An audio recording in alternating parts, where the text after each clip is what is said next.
This episode contains descriptions of sexual violence and may not be appropriate for everyone. Please use discretion.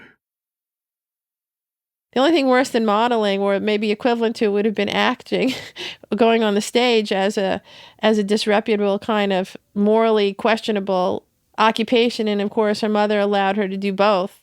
Evelyn Nesbit has one of the most famous faces in the world, but these days, not many of us remember her name. You know, this is the age where a glimpse of stocking was shocking. And as her mother said, my daughter never modeled in the Altogether. In the late 1800s, an organization called the New York Society for the Suppression of Vice was in full swing. It was founded by a man named Anthony Comstock, and Anthony Comstock was upset about sex.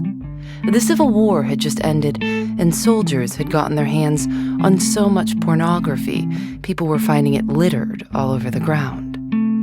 Comstock wanted to criminalize erotic pictures, along with erotic fiction, songs, depictions of women on sheet music and playing cards. Anything, quote, calculated to carry impure ideas. And a lot of people agreed with him. In 1873, Congress passed the Comstock Act, prohibiting the transportation of obscene materials through the mail, including information about contraception.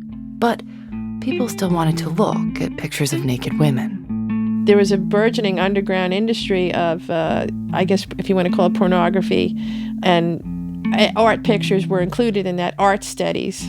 And the way that, of course, fine artists got around that was by saying that these were mythical figures like Psyche or Aphrodite. So that they would turn to mythology as a way of justifying having women in these sort of antique, diaphanous robes and gowns and things. And between that and then the kind of costumes that chorus girls wore also, which were considered shocking at the time. And here is Evelyn, she's inhabiting both of these worlds at the same time, and she's just barely 16.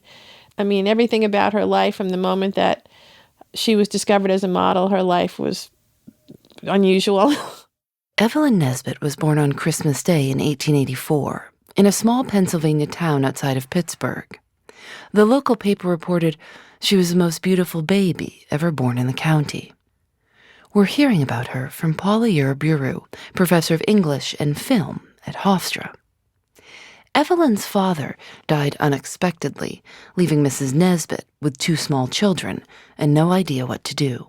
It was the classic, it was like something out of a Charles Dickens novel where the sheriff came and put the eviction notice on the house and all of that, and the mother had no idea how to deal with the finances. And so for a while they went from family member to family member, and then eventually, I think a year later, her mother, because she knew housekeeping, decided she would try to run a boarding house for a time.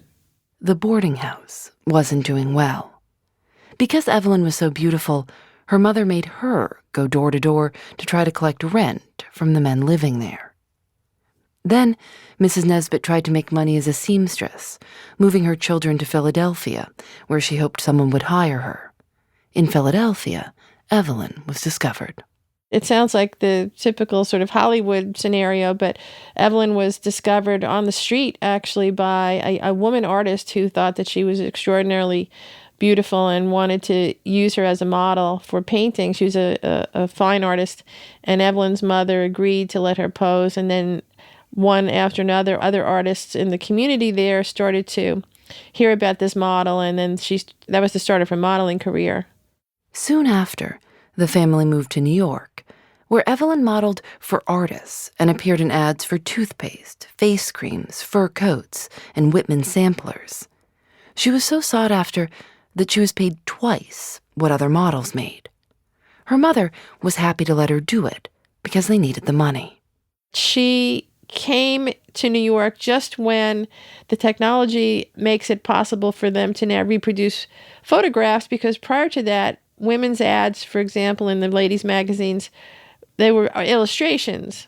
But once Evelyn's picture gets reproduced, that's when things changed. And, her face became recognizable as the it girl. She's the first it girl before people knew what it was. Evelyn was cast in the most popular play on Broadway, The Florodora, about young women in the South Pacific making perfume and being pursued by British aristocrats. The show's most famous song was called Tell Me, Pretty Maiden. Tell me, pretty maiden, are there any more at home like you? There are a few, thank God, but little girls and proper children. One of the most influential and glamorous architects in New York City went to see the show over and over. Some say he went 40 times because he was obsessed with the new girl. His name was Stanford White. Stanford White was this dynamo, and he was somebody who had a vision for New York, and he wanted to transform it. I mean, he was sort of an amazing figure. He managed to have one foot in the world of the 400 and Mrs. Astor and the robber barons and the extremely wealthy, whereas at the same time, he was a denizen of Broadway and friend of the artists and the bohemians. He designed mansions for the Vanderbilts, the Tiffanys. He designed the original Madison Square Garden with a giant naked statue of the goddess Diana on the roof. And he was famous for coming up with these wild, over-the-top events, filling the old Metropolitan Opera House with 15,000 white roses, turning a restaurant into the Court of Versailles. For the centennial of George Washington's inauguration, he built an enormous ornate arch. The arch was so popular that New Yorkers raised the money to keep it around, and it's there in Washington Square Park today. He had red hair and a big red mustache. Newspapers described him as masterful and intense. He had a lot of power in New York, and his wife was from an important and wealthy family, too. He was just sort of this whirlwind figure who had, at the same time, an incredible appetite for beauty and beautiful objects, which is where I think Evelyn fits in. It was the beginning of a new world of celebrity, money, gossip. Mark Twain called it the Gilded Age, glittering and beautiful on the surface, and absolutely rotten underneath. I'm Phoebe Judge. This is Criminal.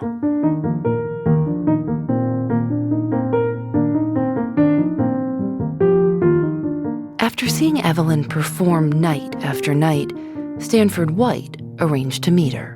He managed to get one of his chorus girl friends who befriended Evelyn to come to bring her to a luncheon at one of his apartments around the city that he kept for these purposes. He called his snuggeries. This particular snuggery was a nondescript building on West 24th Street above a toy shop owned by F.A.O. Schwartz. When Evelyn and her friend got out of the cab, she wanted to go in and look at the mechanical toys. But her friend, who'd been there before, pulled her through a narrow door that opened automatically. Evelyn later wrote, "The sudden plunge from that dingy street entrance into this room was breathtaking. The predominating color was a wonderful red. Heavy red velvet curtains shut out all the daylight. There was a table set for 4. She liked the apartment, but she did not like Stanford White. She found him, quote, appalling and terribly old. She was 16. He was 48. They were having this feast, and he says, I want to show you this room that I have upstairs. And they went up a set of stairs, and there in this room with the high ceiling was this beautiful red velvet swing that was attached to the ceiling. And also attached to the ceiling was a Japanese paper parasol. And he said to Evelyn, do you want to ride on the swing? And he put her on the swing and pushed her and encouraged her to go as high as she could to try to kick through the parasol. And that was one of the afternoon's entertainments, was to ride on the swing, the famous red velvet swing. After that first meeting, Stanford White decided that everything about Evelyn was perfect, except for one thing, her teeth. They were good, but not as good as he wanted them to be. He sent her to a dentist to, as he said, satisfy a purely aesthetic urge. And he paid the bill. He paid for a lot of things. He began this sort of program of patronage of her. She became his, quote, protege. He moved her and her mother into a beautiful apartment that he decorated specifically for her, paying for her brother to go to school. He sent her brother to military academy. He visited Evelyn and her mother many mornings with gifts, often books he wanted Evelyn to read. He arranged for her to take piano lessons. He made appointments for her to model for his friends. Real artists, he said, not the hacks she'd been posing for. And he introduced her to an artist named Charles Dana Gibson.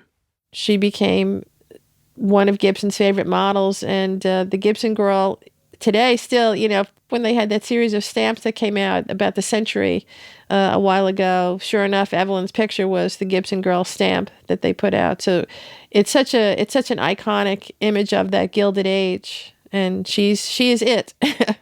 What was a Gibson Girl?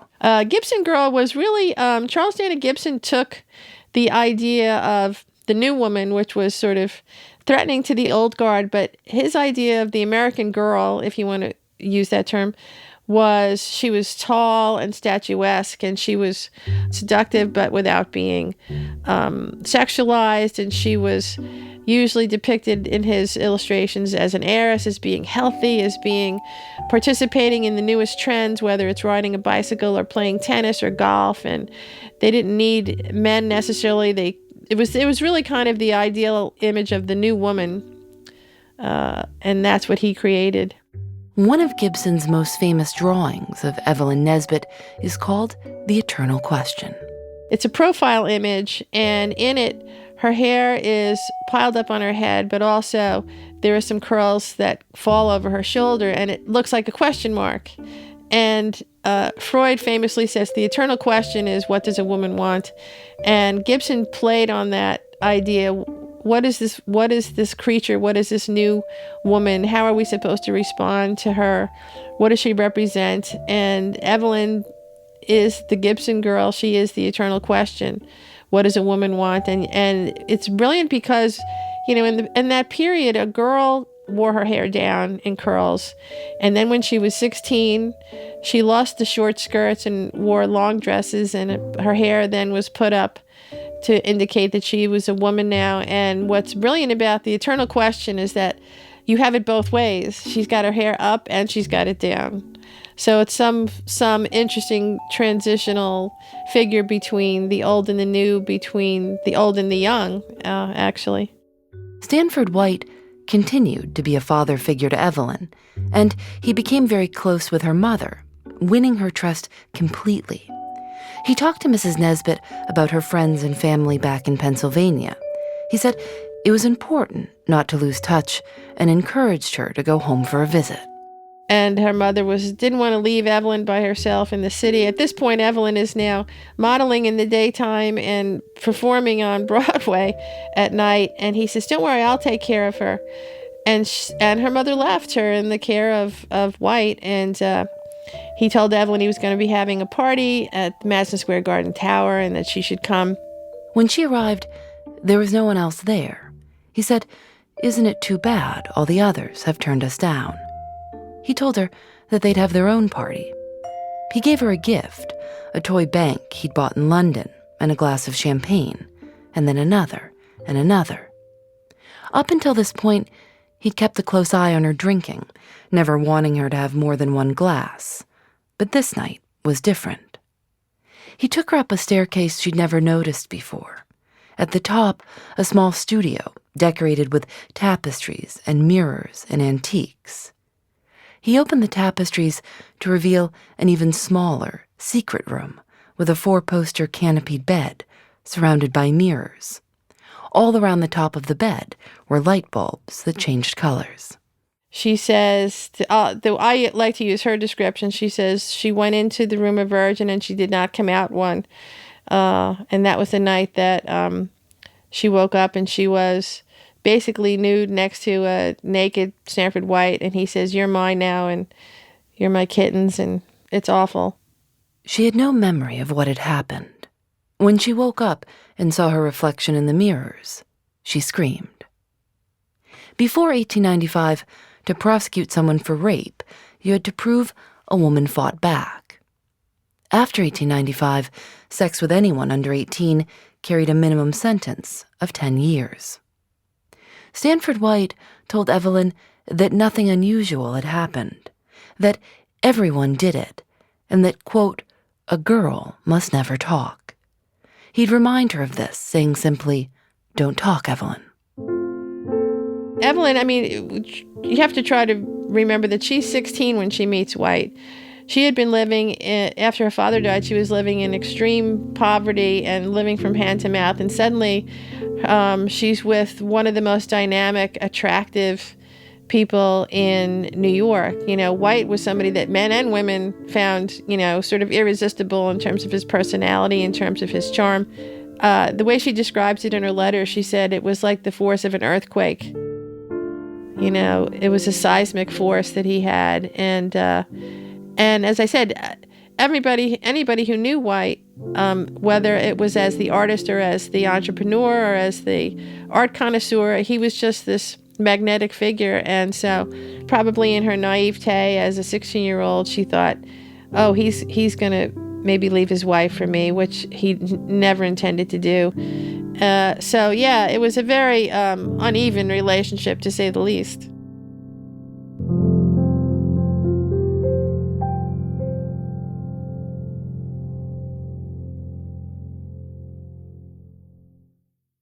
For Evelyn's 17th birthday, Stanford White filled his Madison Square Garden apartment with flowers, covering every inch of the place. And he covered the flower petals with confectioner's sugar to make them look like they'd been dusted by snow.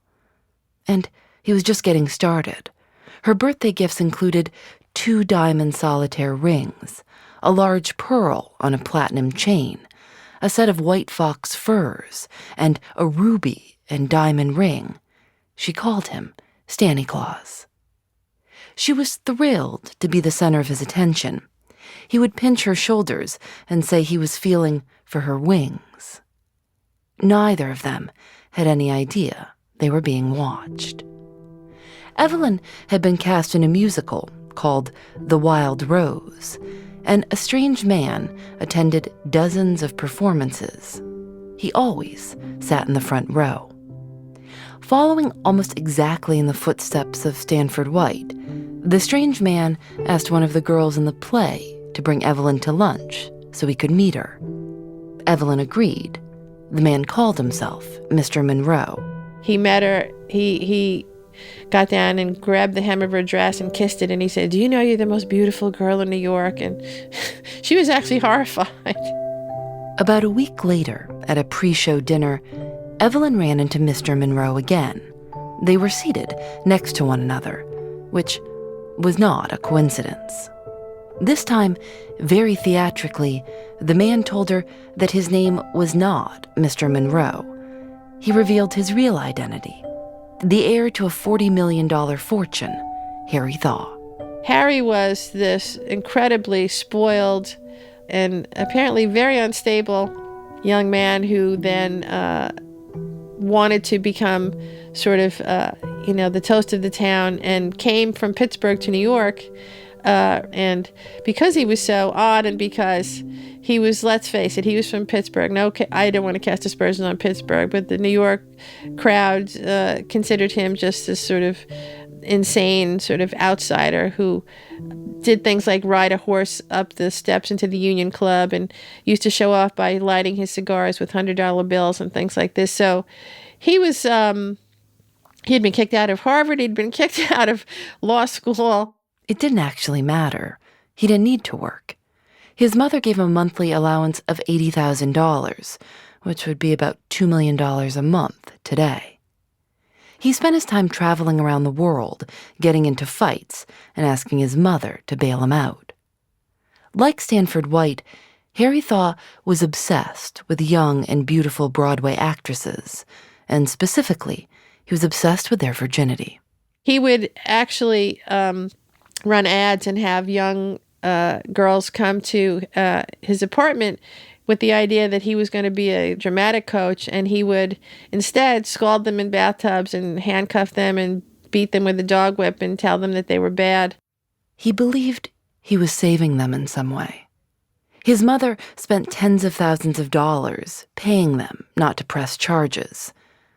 Evelyn didn't know about any of this, but she knew she was not interested.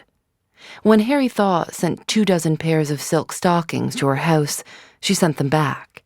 He sent a Steinway grand piano. She sent that back, too. He proposed. She declined. She was in love with Stanford White. She believed they were going to be together forever. And as she saw that he was paying attention to other chorus girls as well, she didn't like that. And I think she started to, she turned 17. She became maybe somewhat wiser or somewhat aware that she needed to do something. And so that's when she started a relationship with John Barrymore, I think to make White jealous in the hopes that he would leave his wife. Somehow, Mrs. Nesbit had no problem with Evelyn spending many evenings with Stanford White, but when she started spending time with someone age-appropriate, she panicked and sent Evelyn to boarding school. She enrolled at the DeMille School, run by Cecil B. DeMille's mother. Stanford White paid her tuition. While she was at school, she needed an emergency appendectomy. Evelyn's mother couldn't reach Stanford White, so she contacted that other wealthy middle-aged man hovering around her teenage daughter, Harry Thaw. He sent one of the finest doctors in New York to operate on Evelyn, and then offered to pay for a recuperative trip to Europe for Evelyn and her mother, and he would go along too. Early in the trip, Evelyn and her mother were fighting so badly, mostly about her mother spending Evelyn's money on clothes for herself, that her mother insisted on going back to America, and so Harry and Evelyn were alone. They were in Paris, and here was this guy who was kind of weird, but he was constantly professing his love for her and how beautiful she was. And then one night in Paris, he sort of cornered her in her room and said, "Tell me about Stanford White. Tell me what he did to you. I know he did something to you." And she told him, and he broke down and crying and hysterical and saying, "Oh my God, that's terrible, terrible." He began to cry and pressed her for more details, and they stayed up all night talking. Evelyn was moved by his reaction. They continued to travel together, and Harry would bring up Stanford White constantly. When they visited the birthplace of Joan of Arc, he wrote in the guest book, she would not have been a virgin if Stanford White had been around. They moved on to Germany, where Harry had rented an old Gothic castle secluded up a steep mountain. There were 2 servants in the castle, and one night Harry Thaw sent them both away. Evelyn woke up to find him standing beside her bed, naked, with a whip. He attacked her. He tore her nightgown off and hit her and said things about penance for her sinful behavior. He raped her.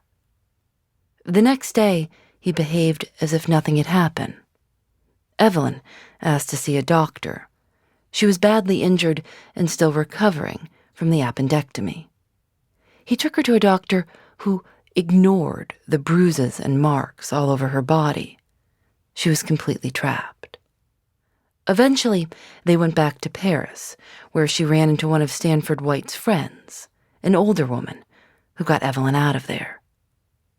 Back home in New York, she realized that she was completely on her own. Her mother wouldn't speak to her. Stanford White was distracted. She worried that at 17, she was perhaps already too old to keep his attention. Harry Thaw sent an entire florist shop of flowers to apologize. When she refused to see him, he sent others to apologize on his behalf. He wrote her letters, promising that if she would only marry him, things would be better. He said he would be a different person. He said he would be like a monk. This went on for 2 years. On April 5th, 1905, they were married. She wore black.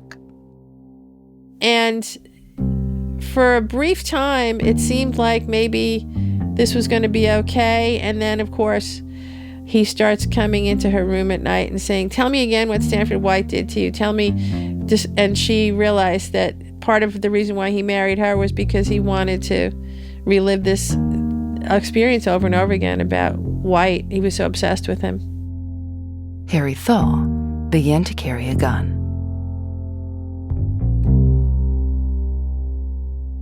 In our next episode, we'll pick up the story. It was very clear that none of the people in the center of this tragedy, neither Evelyn nor White nor Thaw, was exactly what they had been initially depicted as. Criminal is produced by Lauren Spohr, Nadia Wilson, and me. Audio mixed by Rob Byers. Matilde Urfolino is our intern. Special thanks to Mara Eakin. Julian Alexander makes original illustrations for each episode of Criminal. You can see them at thisiscriminal.com. We're on Facebook and Twitter at Criminal Show. Criminal is recorded in the studios of North Carolina Public Radio, WUNC. We're a proud member of Radiotopia from PRX, a collection of the best podcasts around. Shows like Love and Radio. They make complicated, beautifully produced stories that you won't hear anywhere else. And their new season is starting now. It's about where the individual ends and the collective begins. Churches, cults, political parties, you name it. I was writing prescriptions for myself for a controlled substance. What I don't like about liberalism is the nuance. We got in the van and she was not speaking to us at that point, which was kind of good because when we got gas, she didn't scream. I just have this weird compulsion to look up infection. I don't know if we can say this kind of stuff on the radio. I'm just fascinated with things that are... What do you wish on your enemies? There was nothing I could do or say to change the slow motion crash. And I thought, I am standing in the breath of God. Go listen. Special thanks to AdZerk for providing their ad-serving platform to Radiotopia. I'm Phoebe Judge. This is Criminal.